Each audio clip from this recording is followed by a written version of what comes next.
Good morning, everybody, and welcome back. How are you this morning? So I am going to jump right into the video this morning. I don't want to drag it out. And before I get started, I want to offer you to please rate, share, and subscribe to my channel. Pass it around. If you like what you see, you like what you hear, give me a thumbs up. If you don't like what you hear, you don't like what you see, give me a thumbs down. And leave me a comment in the comment section below and let me know that you are listening and that you are aware of what's going on around the world and in my life and just different things like that. So let's talk about the will of God, what God's will is, okay?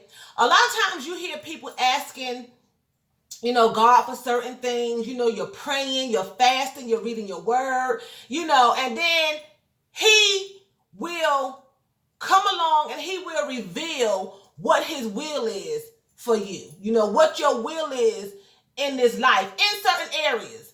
Every one of us was born with who lived and who God has purposely put on this earth. We all have a will. We all have a destiny, okay?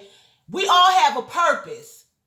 You may not know your purpose right now, but I'm sure you've hit on it some point in your life, whether it's, being a good listener, whether it's being a motivational speaker to encourage people. We all have a purpose because your purpose at the end of the day is to glorify God.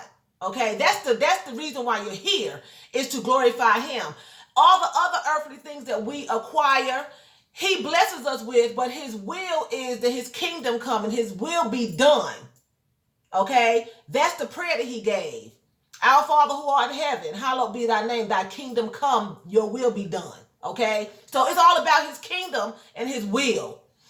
But according to the word, there are specific things that we can have. It's his will that we have physical things, finances, material things, diplomas, degrees, jobs, homes, houses, husbands, wives, children, because those things were important to people in the biblical days just as well as it's important to you today, but sometimes you can have a will.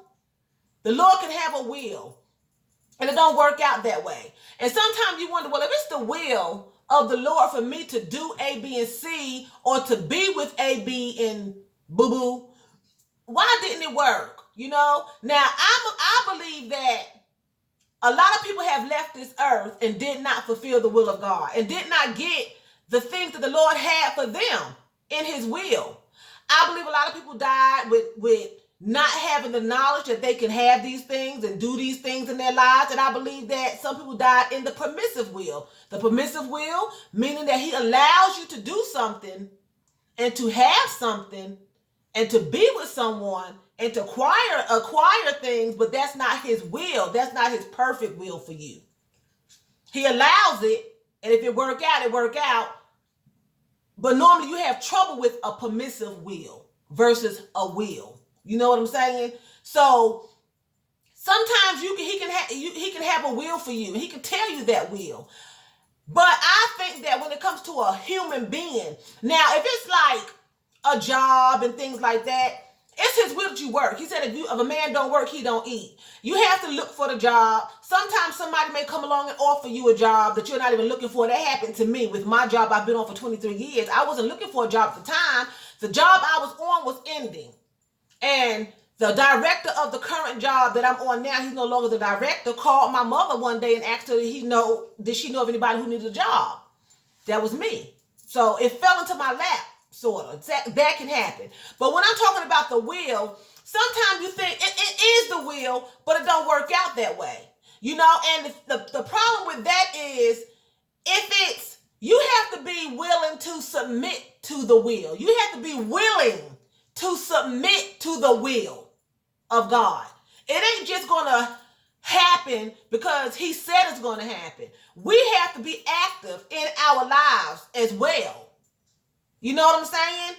If he's telling you, I know you need a job and I see you with the job, you have to be at least inquiring about a job. I was inquiring about a job. I was saying I'm going to have to start looking for a job. I need a job, Lord. But my job hadn't ended yet. That happened to come to me when he called my mom. But a lot of times you have to acquire it.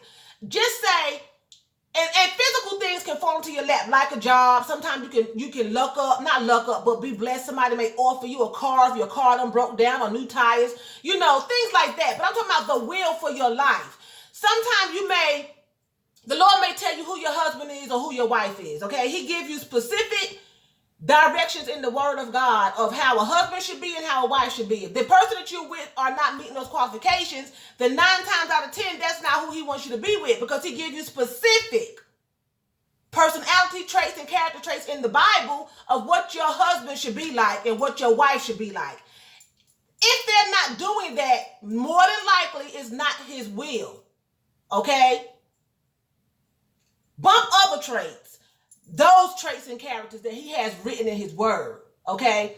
So you wonder, well, I thought it was his will. Why it didn't work out that way? Why aren't we together? Because you have to be willing to submit to the will. Both parties have to be willing to submit to God and to one another. You can't have one person doing all of the work toward the will and the other person just sitting back riding along. It's not going to work. It could be his will. This would be a perfect couple. They could have my ministry. They can do A, B, and C. Y'all, it's getting hot. You see me sweating. It's getting hot, and these lights are really hot. I want them to have a ministry. It's going to be my will. Boom. This is going to be great. But we fail to realize that we have to still work toward it. A lot of times we feel like, well, he said it's the will. It's going to just work out. It's going to happen because it's his will. You have to be a willing participant in the will of God. You have to be a willing participant. Even if he calls you to preach, if he calls you to be a preacher, a lot of people have been called. Many are called, few are chosen, okay? So a lot of these preachers you see out here were not chosen. They wasn't called. They just went out there. But then you have some who have a call in their life. When they speak, you can feel it, and it's just the anointing is there. But if you don't have that will to submit to the will of God to be a minister, then you may never be a minister, per se. You may never be a minister. You may never get to that point where you have your church and you have a platform, or you just, I know a guy who I know has a calling on his life, okay? And we grew up together. I know he has a calling on his life, but he's not willing to submit. He's an alcoholic and a drug user. He wasn't willing to submit to the call, okay? He wasn't willing to submit to it. So it never happened. You have to be willing to submit to the will of God in order for the will to take place. Okay? That's where we mess up at. And you give your destiny away. Because you sitting back and just letting God, thinking God has all power in his hand. And he does. He does. But you have to remember, he created us to be willing participants. He gave Adam the garden.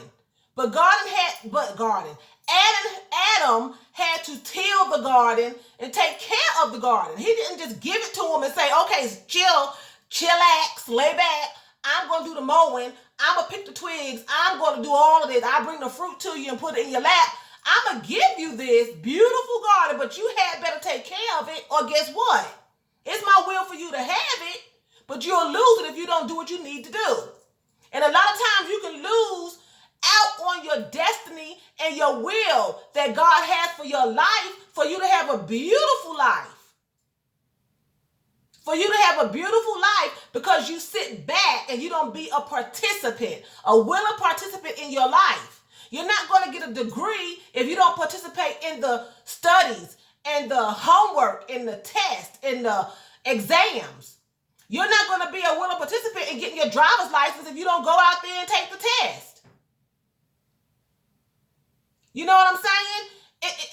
You have to be a willing participant.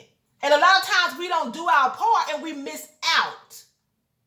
Okay? Then you wind up with nothing or in the permissive will. And that's not where you want to be, because the permissive will is just not a good place to be. Because normally 9 times out of 10, it comes with trouble. It doesn't work out. You know, you're miserable. You're not happy. I've been in permissive wills on several occasions, and it just wasn't a good thing. Because the other person and you are not on the same scale. You're not on an even keel, you know? And you can have a will. And you and the person can start out on the same scale, and then somebody can slide off. You or the other person can slide off. You have to be determined and persistent to be a participant in the will of the Lord. Okay? So with that being said, I'm going to say Vielen Dank. That's thank you very much in German. So Vielen Dank for watching me, and choose. That's what? That's bye in German. You all have a terrific Thursday.